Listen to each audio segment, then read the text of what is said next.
25 with MCQ છે સામાન્ય જ્ઞાન જનરલ 2025 જીકે. આ નંબર વિડિયો નંબર સિરીઝ છે આપણી 16મી નંબરની, બરાબર. આના પહેલાના આપણા 15 વિડીયો એટલે કે 15મી સિરીઝ સુધી મુકાઈ ચૂક્યા છે. જરૂરથી એક વખત આપણે એને રિક્વેસ્ટ કરીશું કે જરૂર જે નવા હોય જરૂરથી ચેનલ સબસ્ક્રાઇબ કરે, લાઇક કરે અને વિડીયોને એક વખત જરૂરથી નિહાળે. ત્યાર પછી આ 16મા નંબરનો વિડીયો પર તેઓ જરૂરથી આવે. તો ચાલો શરૂ કરીએ છીએ આપણે આજના ફર્સ્ટ એમસીક્યુથી. ફર્સ્ટ એમસીક્યુ છે, ભારતીય સંસ્કૃતિના લક્ષણ સંબંધિત નીચે આપેલા વિધાનો પર વિચાર કરો.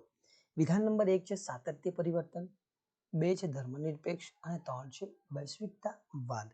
આ પ્રશ્ન પૂછાઈ ચૂકેલો છે. તમારા ઓપ્શન છે વિધાન 1 અને 2 સત્ય છે, વિધાન છે 2 અને 3 સત્ય છે, વિધાન 3 એ 3 સત્ય છે અને ચોથું વિધાન 1 અને 3 સત્ય છે. હવે તમને આવા પ્રશ્નો વર્ગ 3માં પણ જોવા મળશે, એ 100% આપણે કહીએ છીએ, બરાબર. તો એને ખાસ ધ્યાન રાખો. હવે આમાં જો ભારતીય સંસ્કૃતિનું લક્ષણ સંબંધિત વિધાનો આપ્યા છે. પહેલું કે આવા પ્રશ્ન તમને જ્યાં સુધી શબ્દ સમજો નહીં ત્યાં સુધી તમને સમજમાં આવશે નહીં, એટલે તમે આ પ્રશ્નના સોલ્વ કરી શકો નહીં. હવે સમજીએ કે આ 3 ઓપ્શનને સમજો. પહેલા કે સાતત્ય પરિવર્તન શું છે, બીજું ધર્મનિરપેક્ષ અને વૈશ્વિકતાવાદ. અહીંયા લખ્યું છે ભારતીય સંસ્કૃતિના લક્ષણો છે. તો લક્ષણ કયું છે, સંસ્કૃતિ શું છે એ ખબર હોવું જોઈએ. સંસ્કૃતિ એટલે તમે, મેં, હું, ગણ ને બધા જ વ્યક્તિ અથવા હિન્દુ, મુસ્લિમ, શીખ, જૈન દરેક પ્રકારના જે ધર્મ છે આ ધર્મને પોતાની પણ સંસ્કૃતિ છે ને સામાજિક રચનાઓ છે. આ સામાજિક રચના છે, એની ભાષા છે, બોલી છે, વ્યવહાર છે, સંસ્કૃતિ છે, આ બધી સંસ્કૃતિનું સમન્વય એટલે આપણે ભારતીય સંસ્કૃતિ એટલે કે ભારતીય સંસ્કૃતિ વૈવિધ્ય સભર છે એમ કહે છે. તો એ વિધાન એને લાગુ પડે છે. એટલે કે સાતત્ય ક્યાં આગળ દરેક ધર્મ, હિન્દુ હોય, ખ્રિસ્તી હોય, ઇસ્લામ હોય, બધા જ ધર્મને સંસ્કૃતિ અને હિન્દુ ધર્મની સંસ્કૃતિ આ બધી સંસ્કૃતિને આપ મેળવીશું સાતત્ય પરિવર્તન એટલે કે સાતત્ય છે. અને આમાં ધીરે ધીરે પરિવર્તન એટલે બદલાવું. વિધાન સમજો, પરિવર્તન એટલે બદલાવું, બદલાય છે દરેક જગ્યાએ. એટલે કે સાતત્ય, બધાની અંદર સાતત્ય જળવાયેલું છે, બધાની અંદર કોઈક ને કોઈક બાબતે જોડાયેલી છે જેથી પરિવર્તન આવતા રહે છે. બીજું છે તમારો વિકલ્પ છે ધર્મનિરપેક્ષ. હવે આની અંદર જ્યારે દરેક ધર્મની વાત હોય છે, ધર્મનિરપેક્ષની વાત હોતી નહીં. આમાં જે તત્વો છે, સંસ્કૃતિના જે તત્વો છે, બધા જ તત્વોનો કોઈને કોઈ સાથે મેળ બેસે છે. ભાષા અલગ છે પણ એમનો કોઈને કોઈ ધર્મની જે છે લાક્ષણિકતા એની સાથે મેળ બેસે. એટલે ધર્મનિરપેક્ષ વાળો તમારો વિકલ્પ શું થઈ જાય છે, આપોઆપ ખોટો થાય. એટલે અહીંયા તમે 2 નંબરનું વિધાન ખોટું કરો, અહીંયા પણ 2 નંબરનું વિધાન ખરું કરો, એટલે તમારું શું થાય 1, 2 ગયો. હવે તમારી પાસે રહ્યું છે એક વિધાન એટલે કે આ ધર્મનું સાંસ્કૃતિક પરિવર્તનની સાથે વિધાન સાચું. અહીંયા એક વિધાન સાચું છે, અહીંયા 3 છે, અહીંયા પણ 1 છે, બરાબર. તો હવે આપણી પાસે ખબર છે કે અહીંયા એક વિધાન સાચું છે. હજુ એક વિકલ્પ વૈશ્વિકતાવાદ. હવે વૈશ્વિકતાવાદને આપણે શું કહીએ છીએ, વૈશ્વ ને વ્યક્તિવાદ એટલે વૈશ્વિક. આપણે કહીએ એક વાક્યમાં સમજવું હોય તો વસુધૈવ કુટુંબકમ એને સમજો. એટલે વસુધૈવ કુટુંબકમ આખું વિશ્વ એ મારું શું છે, પરિવાર છે. દરેક એટલે કે આખા વિશ્વની સંસ્કૃતિને જોડવાની વાત છે. એમાં દરેક પ્રકારની સંસ્કૃતિ હોય છે, એની સાથે પણ શું હશે, સાતત્ય, અને એમાં ધીરે ધીરે પરિવર્તન આવતા હોય છે. તો આ વૈશ્વિકતા એટલે કે 1 અને 3 વિધાન તમારું શું થાય છે, બેસતું. એટલે કે વિધાન 1 અને 3 તો તમારો થશે જવાબ. તો ખાસ એને સમજો કે જ્યાં સુધી શબ્દને પકડશો નહીં ત્યાં સુધી તમે કોઈ સાચા વિકલ્પ પર પહોંચવામાં જલ્દી કરવી નહીં. એટલે એવું લાગે તો એ પ્રશ્નને છોડવો, નહીં તો એને એક વખત સમજી લેવું. હવે નેક્સ્ટ વાત કરીએ આપણે વિધાન. જવાબ છે વિધાન 1 અને 3 સત્ય છે. એટલે કે સાતત્ય પરિવર્તન અને વૈશ્વિકતાવાદ એ ભારતીય સંસ્કૃતિના મહત્વના લક્ષણો છે. હવે ભારતીય સંસ્કૃતિના ઘણા બધા લક્ષણો છે, એમાં આપણને જે સંસ્કૃતિના લક્ષણ આપ્યા તે. હવે નેક્સ્ટ એમસીક્યુની વાત કરી લઈએ તો નીચે આપેલા વિકલ્પમાંથી કયો વિકલ્પ બંધ બેસતો જણાય છે. વિધાન 1 છે ભારતીય સંસ્કૃતિનો મુખ્ય ધ્યેય શું છે, ધર્મ, અર્થ, કામ, મોક્ષ હતું. બીજું વિધાન છે કે માત્ર ભૌતિકવાદી દ્રષ્ટિબિંદુ દર્શાવનારું હતું. તમારો વિકલ્પ છે વિધાન 1 એટલે કે વિધાન 1 માત્ર સત્ય છે. બીજું છે વિધાન 2 માત્ર સત્ય છે. સી વિધાન 1 અને 2 સત્ય છે, બંને સત્ય છે, ઉપરોક્ત કોઈ પણ નહીં. એટલે કે આમાંથી ઉપરોક્તમાંથી આવા વિકલ્પ તમને તકલીફ આપી શકે કે ભારતીય સંસ્કૃતિનો મુખ્ય ધ્યેય શું છે, ધર્મ, અર્થ, કામ, મોક્ષ. આ બધાના આ 4 ખાસ આપણા ધર્મમાં છે. એટલે કે ધર્મ, અર્થ, કામ, મોક્ષ. પણ અર્થની સાથે માત્ર ભૌતિકવાદી દ્રષ્ટિબિંદુ દર્શાવનાર છે. અહીંયા ખાસ પકડજો, આ છે માત્ર. હવે માત્રની જગ્યાએ ભૌતિકવાદી દ્રષ્ટિબિંદુ હોય તો શું થશે? આ બંને વિધાન તમારા સત્ય થઈ જાય છે. પણ માત્ર ભૌતિકવાદી એટલે કે માત્ર ને માત્ર ભારતીય સંસ્કૃતિમાં શું છે? ભૌતિકવાદી દ્રષ્ટિબિંદુને કેન્દ્રમાં રાખ્યું છે. પણ ભારતીય સંસ્કૃતિમાં શું છે? ધર્મ, અર્થ, કામ અને મોક્ષ, આ ચારે ચારનું મહત્વ સમાન છે. ધર્મ બી તેટલું જ મહત્વનું છે ને અર્થ પણ. તેની સાથે કામ પણ એટલું જ મહત્વનું અને મોક્ષ પણ એટલું જ મહત્વનું. એટલે છે આપણે અહીંયા 4 વર્ણ વ્યવસ્થા એટલે કે 4 આશ્રમ છે અને 4 વર્ણ વ્યવસ્થા પણ બનાવવામાં આવી છે ભારતીય સંસ્કૃતિમાં. તો આનાથી તમે સમજી શકો છો 4 વર્ણ વ્યવસ્થા, 4 વનવાસ. તો આ ખાસ દેવાનું. તો આપણો જવાબ હશે શું? કે વિધાન 1 શું છે? ભારતીય સંસ્કૃતિનો મુખ્ય ધ્યેય ધર્મ, અર્થ, કામ અને મોક્ષ. તમારું એકમાત્ર વિધાન સત્ય હશે. ચલો નેક્સ્ટ વાત કરી લઈએ. નીચેના આપેલા વિકલ્પો માટે કયા કળામાં, એટલે કલા નહીં પણ કળા કે કલામાં, બંને તમે હિન્દીમાં કહો તો કલા અને ગુજરાતીમાં બોલો તો કળા, ગાયન અને વાદન એમ 2 કલાનો સમાવેશ થાય છે. નીચેના આપેલા વિકલ્પ, આ વિકલ્પ છે એ છે ચિત્રકળા, બીજું છે નૃત્ય કળા, ત્રીજો વિકલ્પ છે તમારો નાટ્યકળા અને ચોથું છે સંગીત કળા. હવે સમજો, નીચે આપેલા વિકલ્પોમાંથી તમારે કળાને છે, આ એક સ્થાપત્ય અને તમારું કળાનો વિભાગ છે. એમાં કલામાં શું આવે છે? ગાયન અને વાદન, આમ 2 કળાઓનો સમાવેશ થાય છે. કયા વિકલ્પમાં? ચિત્રકળામાં થાય છે, નૃત્ય કળામાં છે, નાટ્યકળા કે સંગીત કળા. હવે સમજો, ચિત્રકળામાં નાટ્ય એટલે કે ગાયન એટલે ગીત અને વાદન એટલે કે વાજિંત્ર, આનો સમાવેશ થાય છે? નથી થતો. બરાબર. એમાં કલર હોય છે અને સાધનો હોય છે, પેન, બરાબર, અલગ અલગ. નૃત્ય કળા, નૃત્યમાં શું છે? માણસ પોતાની શરીર અંગ ભંગીમાં હોય છે અને બીજું શું હોય છે એની સાથે? સંગીત, બરાબર, ગાયન હોય છે. એમાં કોઈ જગ્યાએ ગાયન નથી પણ હોતા અને માત્ર ને માત્ર સંગીત હોય છે, આવું પણ બને છે. પણ આપણને પૂછ્યું છે ગાયન અને વાદન, 2 પૂછ્યા છે, બંને કળાનો સમાવેશ થતો હોય છે. નાટ્ય કળા છે, આ નૃત્ય કળા અને નાટ્ય કળા, તમને ખાસ હવે સમજ આવશે કે નૃત્ય કળા છે અને નાટ્ય કળા. આ નૃત્ય છે ખાલી નૃત્ય, આમાં માત્ર સંગીત હોઈ શકે, માત્ર નૃત્ય હોઈ શકે. આ રીતના નૃત્યમાંથી નાટિકા રૂપે અલગ અલગ સાહિત્ય પ્રકાર બનતા. નાટ્ય કળા એટલે માત્ર ને માત્ર એમાં નાટ્ય કળા હોય છે, એમાં ગીત નહીં હશે. નાટ્ય કળાની અંદર વાજિંત્ર હોઈ શકે છે અને માત્ર નાટ્ય હોય છે. પણ આપણને પૂછ્યું છે ગાયન અને વાદનના બંને પૂછ્યા છે. તો સંગીત કળા એવું માધ્યમ છે જેમાં બંનેનો સમાવેશ થાય. એમાં સંગીતમાં તમારે ગાવું પણ પડશે અને વાદન, આ બંનેનો સમન્વય થાય ત્યારે તમારે સંગીત કળાની સ્થિતિ ઉત્પન્ન થતી હોય છે. તો આ ખાસ સમજવાનું છે. તો તમારો હવે ઓપ્શન તમને ખબર પડી ગયો હશે કે તમારો ઓપ્શન શું હોવા જોઈએ? સંગીત કળાની અંદર તમારા વાદન અને ગાયન બંને કળાનો સમાવેશ થાય છે. હવે નેક્સ્ટ વાત કરી લઈએ ભારતીય કળા. હવે જો જેટલી આપણે કળા ભણી ગયા, બરાબર, નેક્સ્ટ 2 પ્રશ્નો હતા એની અંદર, 3 પ્રશ્નની અંદર કે કળાઓ વિશે સમજી ગયા અને સંસ્કૃતિ વિશે. હવે આપણે એમના વિશે સમજવાનું છે. ઓકે, ચલો હવે સમજો. ભારતની જે મુખ્ય શાસ્ત્રીય નૃત્ય અને કલાકારો છે, બરાબર. હવે આ ભારતીય કળાની અંદર પણ કેટલા શાસ્ત્રીય નૃત્ય છે આપણને પાઠ્યપુસ્તકમાં, એટલે કહ્યું કે વિડીયોમાં અંત સુધી બન્યા રહેવાનું. દરેક વિડીયોમાં કહ્યું છે આપણે ક્યાંક અપડેટ માહિતી સાથે આવે છે. જે શાસ્ત્રીય નૃત્ય પહેલા કેટલા હતા? 6, પછી 7 થયા, પછી 8, આજે કેટલા છે? તો 9. આ ભારતીય શાસ્ત્રીય નૃત્ય પણ કેટલા છે એ પણ આપણને ખબર હોવી જોઈએ. એની ડિટેલમાં વિડીયો હું તમને નેક્સ્ટ વિડીયોમાં મળી જશે. હવે આ ભારતીય મુખ્ય શાસ્ત્રીયમાં નૃત્ય અને એના કલાકાર, કેમ કે આ નૃત્ય ક્યાં, આ શાસ્ત્રીય નૃત્ય છે. એક મિનિટ, આ શાસ્ત્રીય નૃત્યો છે એની અંદર આ નૃત્યને કોઈ જીવંત રાખવા માટે કોઈ કલાકાર હોય છે. એ કલાકારો પણ આપણે જાણવા માટે એટલા જ મહત્વના છે ને આઈએમપી થઈ જાય છે. પછી જે પ્રાદેશિક એટલે પ્રદેશની અંદર પણ જે લોકલના નૃત્યો છે એ નૃત્યો આપણે જાણવા ખૂબ મહત્વના છે.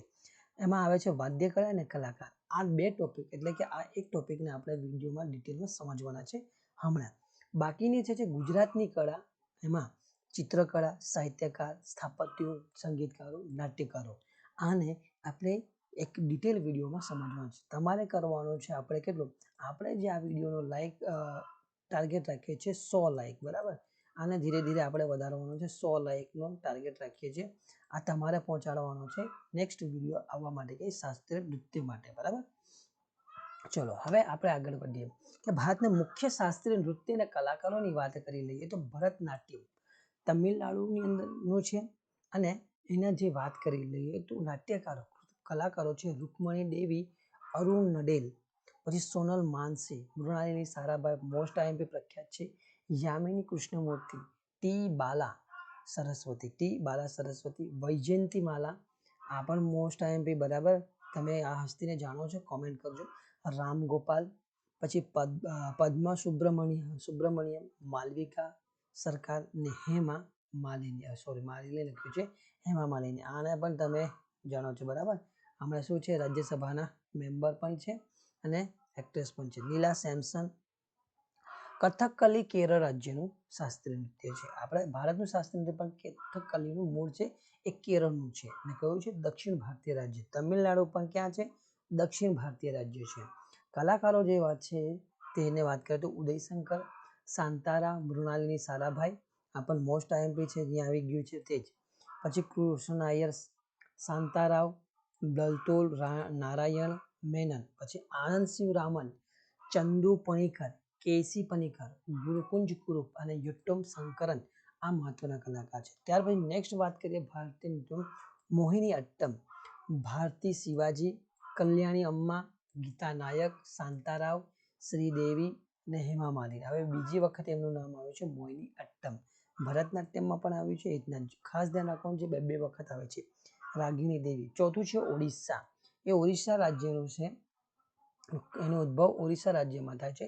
કલાકારની વાત કરી લઈએ તો સોનલ માનસી, કિરણ સહગલ, ઇન્દ્રાણી રહેમાન છે. પછી માધવી મૃદુગલ, સેરોગ લોવેન યુએસના છે, જે મિર્તા બારવી જે આર્જેન્ટિનાના છે, મોહન મહાપાત્ર, પંકજ ચરણદાસ, માયાધર રાવત, હરેકૃષ્ણ બહેરા. આ 4 નૃત્ય થયા. પછી આવે છે આપણું કુચીપુડી, એટલે 5મું નૃત્ય આંધ્રપ્રદેશનું છે, જે એની ઉત્પત્તિ સ્થાન આંધ્રપ્રદેશ છે. કુચીપુડી આંધ્રપ્રદેશનું જે કુચીપુડી ગામ છે ત્યાંથી.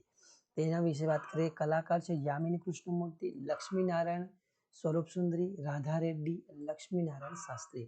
કુચીપુડી એ પહેલા યક્ષગાન તરીકે ઓળખાતું હતું. પછી ધીરે ધીરે એને 17મી સદી, લગભગ 17મી સદીની આસપાસ એનો વિકાસ થતા શું થાય, કુચીપુડી તરીકે પ્રખ્યાત થાય છે અને ભારતનું શાસ્ત્રીય નૃત્ય બને છે. મણિપુરી આંધ્રપ્રદેશની આવશે, અહીંયા ખોટું છે, બરાબર. આ મણિપુર રાજ્યનું છે.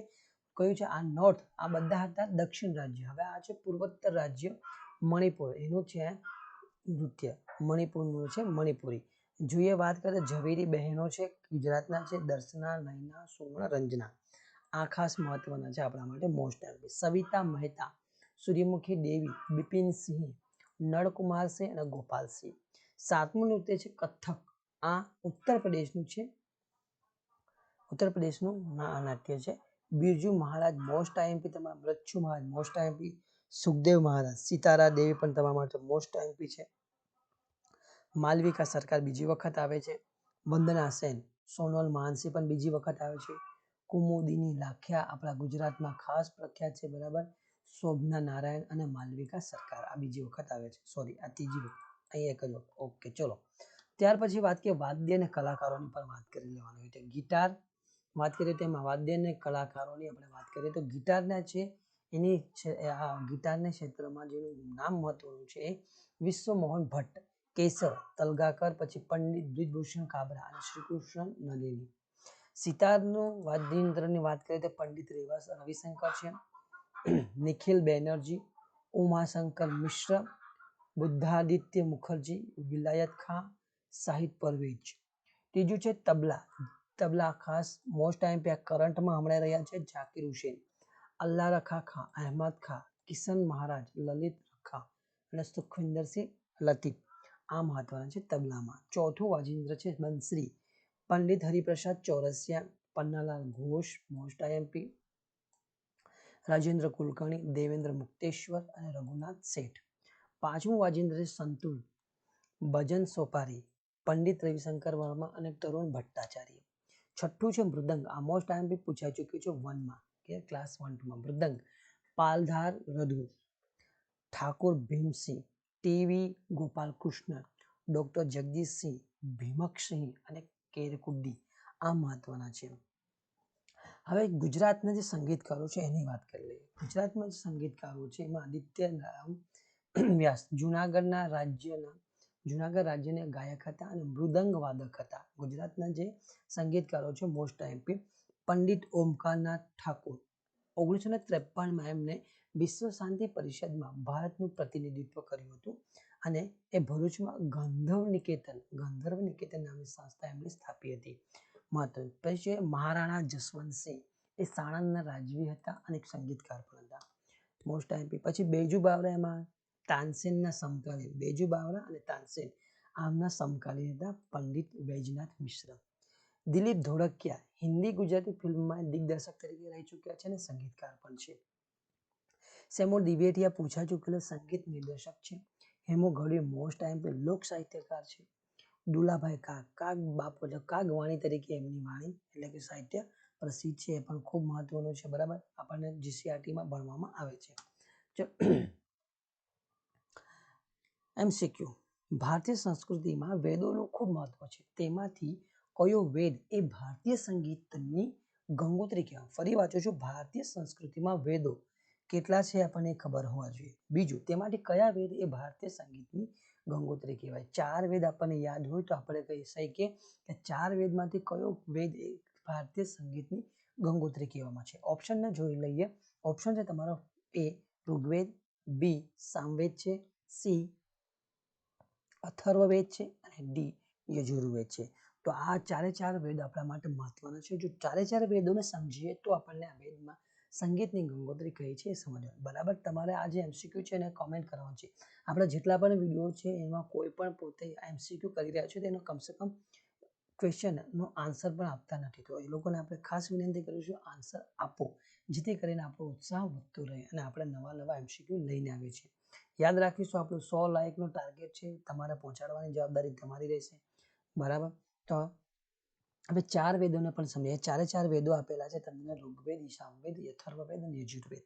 આને ડિટેલમાં સમજી લઈએ ત્યારે આપણને જવાબ મળશે સામવેદ. બરાબર, હવે ગંગોત્રી કયો વેદ ભારતીય સંગીતની ગંગોત્રી કહેવામાં આવે છે? તો એ છે સામવેદ. એ ભારતીય સંગીતની ગંગોત્રી કહેવામાં આવે છે. હવે ઋગ્વેદ, અથર્વવેદ અને યજુર્વેદ શું છે એ પણ સમજો ને સામવેદ પર. વેદ અને વેદાંગો. વેદમાં સૌથી જૂનો વેદ એ ઋગ્વેદ છે. સૌથી જૂનો વેદ ઋગ્વેદ. 4 વેદ સમજી ગયા, એમાં સૌથી જૂનો વેદ કયો? ઋગ્વેદ. બીજું કે એમાં 10 મંડળ છે. આ જીસીઆરટીની તમારી બુક છે એમાંથી છે. 10 મંડળમાં 1028 પ્રાર્થનાઓ છે. આ પ્રાર્થનાઓને 10 મંડળો છે. આ મંડળની અંદર 1028 પ્રાર્થનાઓ લખી છે. એ પ્રાર્થનાઓને શું કહે છે? સૂક્ત કહેવામાં આવે છે. પ્રાચીન જ્ઞાનનો ભંડાર એને કહેવામાં આવે છે. કોને? ઋગ્વેદને. બીજું કે આમાંથી પ્રજાકીય જીવનનો ઉલ્લેખ મળે છે. તમારે જીસીઆરટીની બુક છે એમાં તમને મળશે. જીસીઆરટીની બુક ધોરણ 6 ની એની અંદર તમને કહ્યું તો ગણ, સભા અને સમિતિ આ રાજકીય સંસ્થાનો ઉલ્લેખ મળે છે. ક્યાં? ઋગ્વેદમાં. હવે ગણ, સભા અને સમિતિની વાત કરીએ તો એમાં સભા સમિતિની સરખામણી નાની સંસ્થા. કઈ તો સભા સૌથી નાની, એનાથી નાની કઈ તો ગણ. સમિતિ એ વિસ્તૃત સંસ્થા એટલે કે ખૂબ મોટી વિશાળ હોય તો એ સમિતિ. સમિતિ શું કરે છે? રાજાની ચૂંટણી કરતી. એટલે આપણી પાસે 2 પ્રકારનું શાસનની વ્યવસ્થા હોવી જોઈએ, ગણરાજ્ય અને રાજાશાહી. આ બંનેનો ખ્યાલ હોય તો આપણે એના પર પહોંચી શકીએ. રાજાને મદદ કરવા એમના શું કહે? સેના અધ્યક્ષ અને પુરોહિતની નિમણૂક કોણ કરતી? તો સમિતિ કરતી. તો આ તમારા માટે મોસ્ટ આઈએમપી વિધાન બને છે. રાજાનું કામ હતું ગવેષણા. આ ગવેષણાનો અર્થ થાય છે યુદ્ધ કરવું.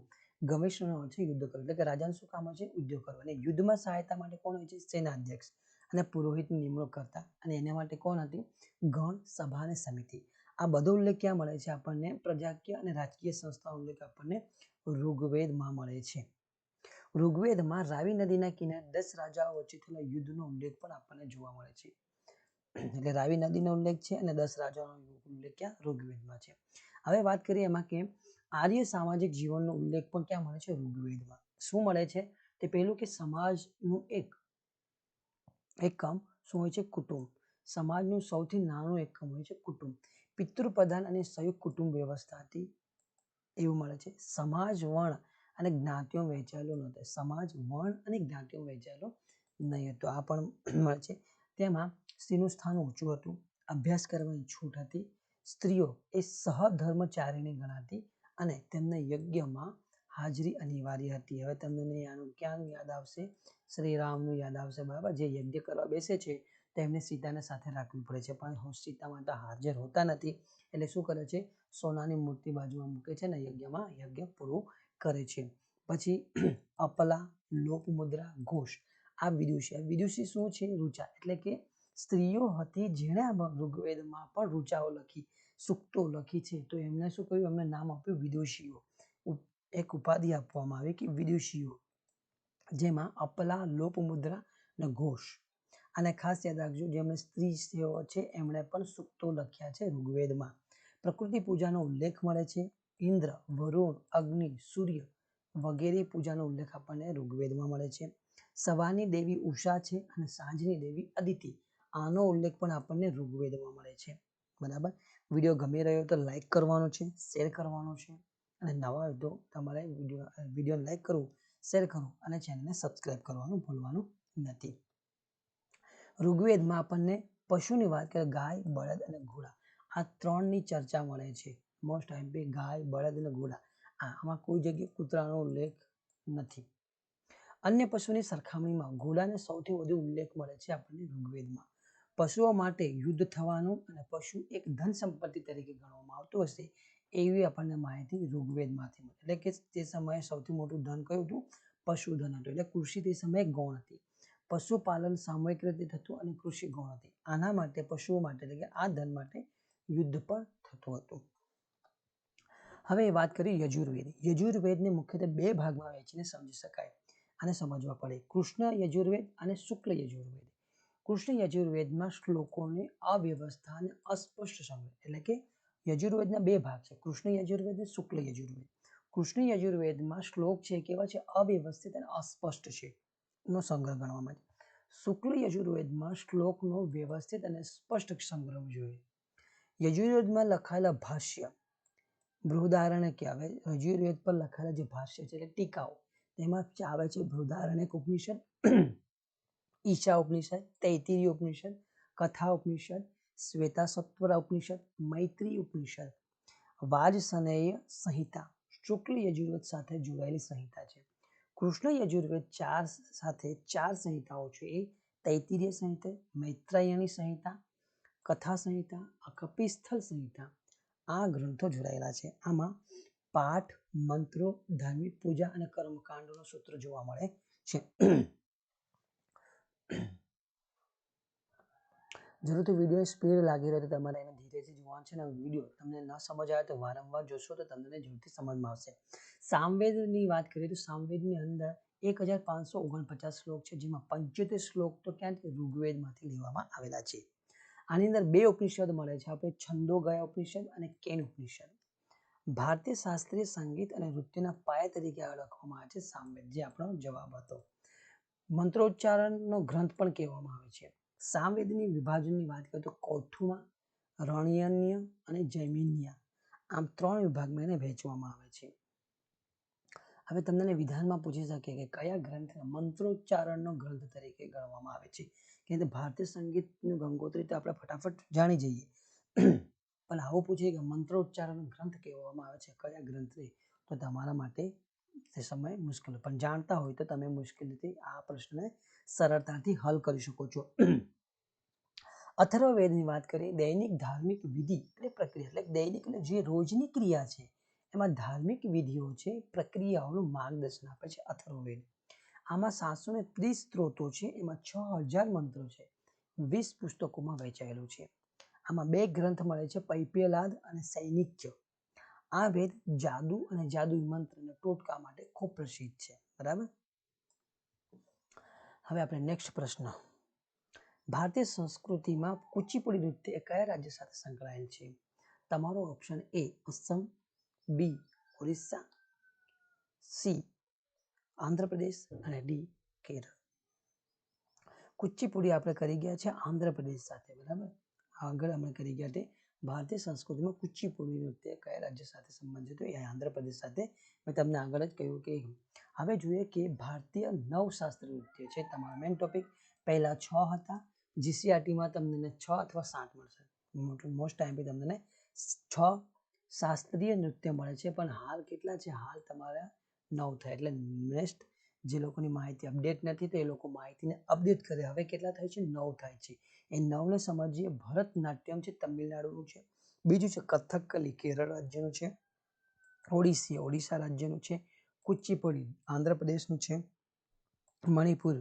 પુરી એ મણિપુરનું છે, કથક ઉત્તર ભારત એટલે ઉત્તર પ્રદેશનું છે, મોહિની અટ્ટમ એ કેરળનું છે, સત્રિય આસામનું છે અને છાઉ, બરાબર. આ પાછળથી ઉમેરેલા 3, પાછળથી જે શાસ્ત્રીય નૃત્યમાં અપડેટ થયા એ 3. મોહિની અટ્ટમ કેરળ છે, સત્રિય આસામનું છે અને છાઉ આ જે શાસ્ત્રીય નૃત્ય તરીકે હવે ઉમરાય. એટલે આજે કેટલા થાય છે? હવે પહેલા 6 હતા, હવે થાય છે 7, 8 ને 9 ભારતીય શાસ્ત્રીય નૃત્યનો સમાવેશ થાય છે. આના માટે મોસ્ટ ટાઈમ તમને કર્યું 100 લાઇકનું આપ્યું છે અને તમારે 100 લાઇક પહોંચાડશે એટલે એક નવો વિડીયો તમને મળી જશે. ભારતીય 9 શાસ્ત્રીય નૃત્યનું સંપૂર્ણ ડિટેલ વિડીયો. હવે વાત કરી લઈએ આપણે. ભારતીય સંસ્કૃતિમાં મૌર્ય યુગની શિલ્પકલાનો શ્રેષ્ઠ નમૂનો ગણવામાં આવે છે. હવે ફરી વાંચીશું. ભારતીય સંસ્કૃતિમાં મૌર્ય યુગની શિલ્પકલાનો જે શ્રેષ્ઠ નમૂનો છે ગણવામાં આવે છે તો એ છે સાચીનો સ્તૂપ,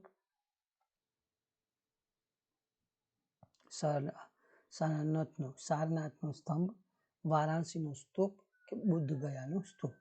આપણો જવાબ બધાને ખબર કે સારનાથનો સ્તંભ એ ભારતીય સંસ્કૃતિમાં કહે તો મૌર્ય યુગીન શિલ્પકલાનો શ્રેષ્ઠ નમૂનો ગણવામાં આવે છે. હવે વાત કરીએ બૌદ્ધ ધર્મ. આપણે પહેલા પણ વાત કરી ગયા છે કે બૌદ્ધ ધર્મની અંદર શું છે? ગૌતમ બુદ્ધનો જન્મ ઈસા પૂર્વ ઈસવીસન પૂર્વ 566. ક્યાં? તો એ નેપાળની હિમાલયની તળેટીમાં આવેલું કપિલવસ્તુ એટલે કે લુંબિની ગામ છે ત્યાંના જે ક્ષત્રિયો તે શાક્ય તરીકે ઓળખાતા, બ્રાહ્મણો શાક્ય તરીકે ઓળખાતા અને એનું બાળપણનું નામ હતું સિદ્ધાર્થ. હવે કે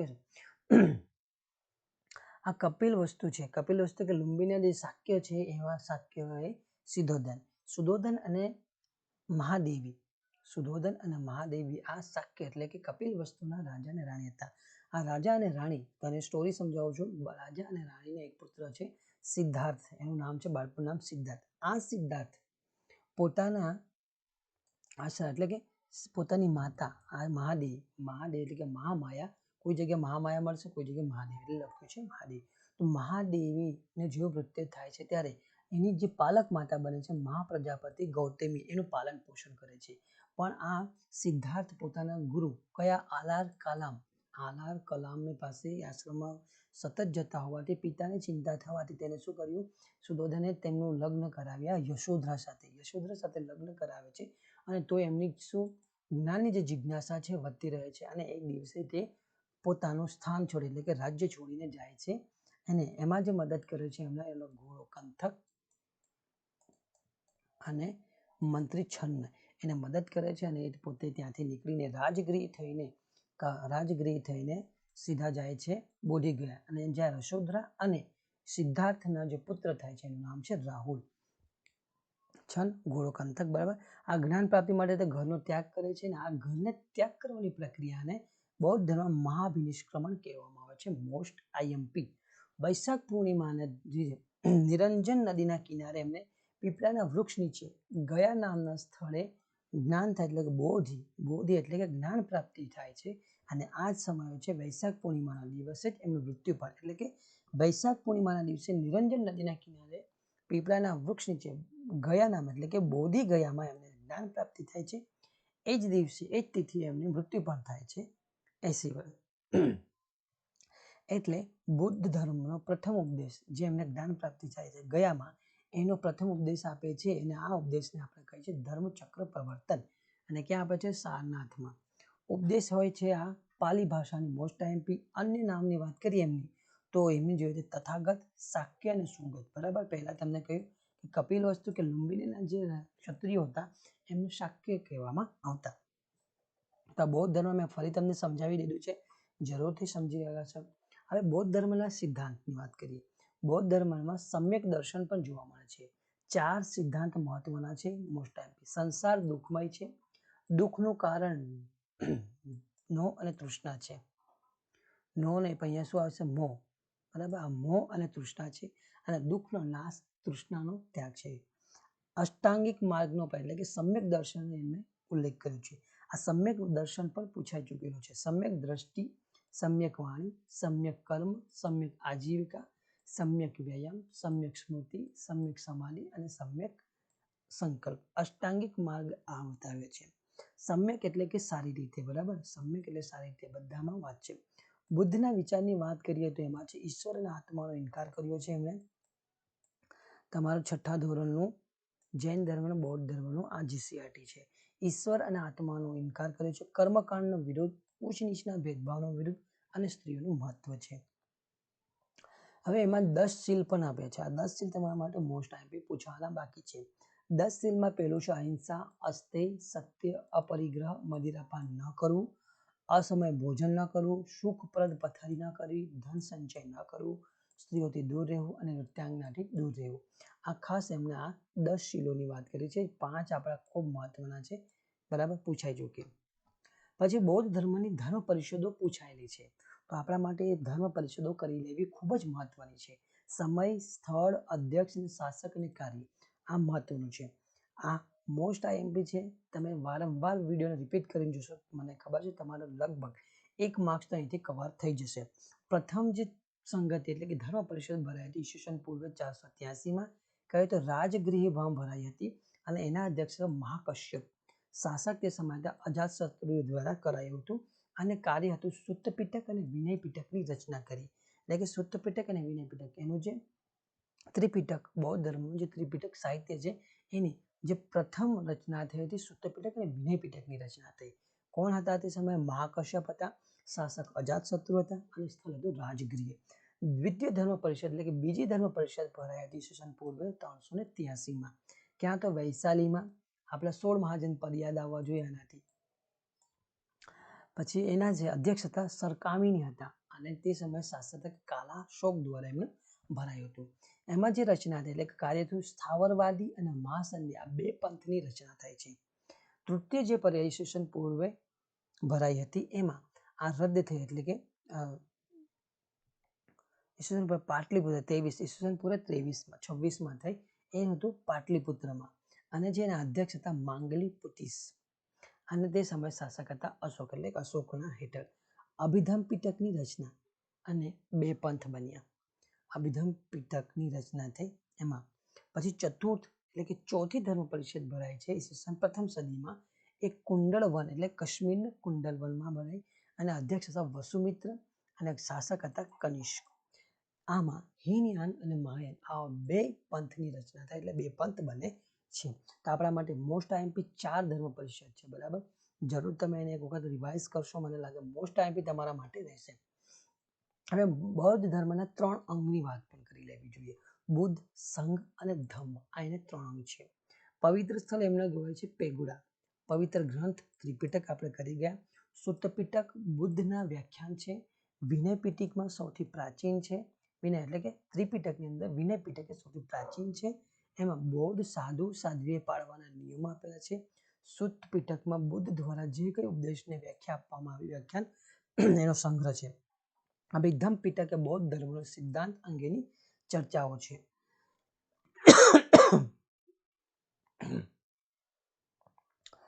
નેક્સ્ટ એમસીક્યુ છે શિવના 3 સ્વરૂપોવાળી સરસાવતી ત્રિમૂર્તિનો સંબંધ નીચેના આપેલા કયા વિકલ્પ સાથે યોગ્ય રીતે જોડાયેલ છે?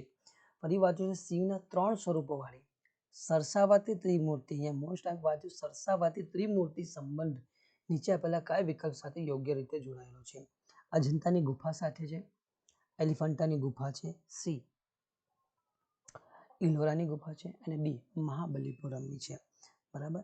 શિવની જે 3 સ્વરૂપવાળી છે એમાં પણ કઈ છે સરસાવતી ત્રિમૂર્તિનો સંબંધ આપેલા કઈ ગુફાઓ સાથે સંબંધ રહે છે? અજંતાની ગુફા સાથે, એલિફન્ટાની ગુફા સાથે, ઇલોરાની ગુફા સાથે કે મહાબલીપુરમ, બરાબર. એલિફન્ટાની ગુફા. હવે આ દરેક ગુફાને આપણે ડિટેલમાં સમજી લઈએ.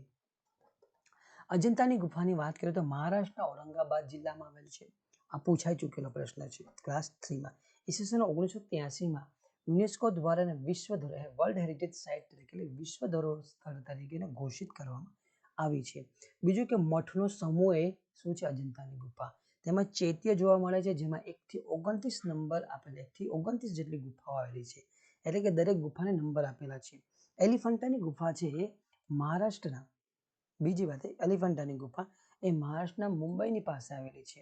આમાં 7 ગુફાઓ છે. એમાં શિવના વિવિધ સ્વરૂપો આપણને જોવા મળે છે. ઐતિહાસિક નામ જોઈએ તેનું નામ છે ધારાપુરી. કયું? એલિફન્ટાની ગુફા. વૈશ્વિક ધોરણે એટલે વર્લ્ડ હેરિટેજ સાઇટ તરીકે 1987માં એની માન્યતા આપવામાં આવી. ત્રીજી વાત કરીએ તો ઇલોરાની ગુફા, જે રાષ્ટ્રકૂટ વંશો દ્વારા બનાવવામાં આવી. આ પણ ક્યાં છે? મહારાષ્ટ્રના ઔરંગાબાદ જિલ્લામાં છે. 1983માં જ એના પર વિશ્વ ધરોહર એટલે કે વર્લ્ડ હેરિટેજ સાઇટ તરીકે માન્યતા આપવામાં આવી હતી. આની અંદર આપણને હિન્દુ, બૌદ્ધ અને જૈન ત્રણે ધર્મની ગુફાઓ જોવા મળે છે. 1 થી 34 ગુફાઓ છે અને આ દરેક ગુફાઓનું પોતાનું અલગ મહત્વ છે. 1 થી 12 એટલે કે 12 ગુફાઓ, 1 થી 12 નંબરની ગુફા એટલે કે 12 ગુફાઓ એ બૌદ્ધ ધર્મની છે. 13 થી 29 એટલે કે 17 જેટલી ગુફા છે હિન્દુઓની છે, હિન્દુ ધર્મ વિશેની છે. 30 થી 34 એટલે 4 ગુફા એ જૈન ધર્મની માહિતી આપતી છે. બેસાલ્ટ ખડકથી આ બનેલો છે ઇલોરાની ગુફા. 10 નંબરની ગુફા એ બૌદ્ધ કાસ્ટ શિલ્પ જોવા છે. પૂછાઈ ચૂકેલા પ્રશ્ન એટલા માટે એને સમાવેશ કરી લીધું છે. કાસ્ટ એટલે લાકડાની શિલ્પ છે. પછી આવે છે મહાબલીપુરમ. આ પલ્લવ વંશનો જે નરસિંહવર્મન છે એના દ્વારા બનાય. તમિલનાડુ રાજ્યની રાજધાનીથી ચેંગલપટ્ટમ જિલ્લામાં આવેલી છે. મંદિરોનું શહેર કહેવામાં આવે છે મહાબલીપુરમ. દ્રવિડ વાસ્તુકળાનો શ્રેષ્ઠ નમૂનો આપણને આમાં જોવા મળે છે. યુનેસ્કોનું વર્લ્ડ હેરિટેજ સાઇટ તરીકે એને પણ સામેલ કરવામાં આવેલા છે. એટલે કે આપણા જે 4 પ્રશ્નો છે આ 4 શું છે? વર્લ્ડ હેરિટેજ સાઇટ છે. યાદ રાખી લેજો, વર્લ્ડ હેરિટેજ સાઇટ તરીકે છે. અજંતાની ગુફા, એલિફન્ટાની ગુફા, ઇલોરાની ગુફા અને મહાબલીપુરમ, આ બધા આ સિટી છે એને વર્લ્ડ હેરિટેજ સાઇટ તરીકે માન્યતા પ્રાપ્ત છે. નેક્સ્ટ પ્રશ્નની વાત કરી લઈએ.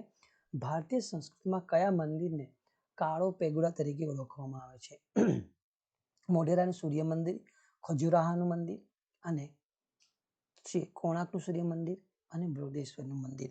હવે આ બધા મંદિરો કરવા માટે પણ આપણા મોસ્ટ ટાઈમ છે. ભારતીય સંસ્કૃતિમાં કયા મંદિરને કાળો પેગોડો તરીકે ઓળખવામાં આવે? આપણે પેલા બૌદ્ધ ધર્મ કરી ગયા કે પેગોડો એમનું પવિત્ર સ્થળ છે, પણ અહીંયા કાળો પેગોડો પૂછ્યો છે. મોઢેરાનું સૂર્ય મંદિર છે, ખજુરાહોનું મંદિર, કોણાર્કનું સૂર્ય મંદિર કે બૃહદેશ્વરનું? હવે મોસ્ટ ટાઈમ પર તમને ખબર હોવું જોઈએ કે આમાં કોણાર્કનું મંદિર શું છે?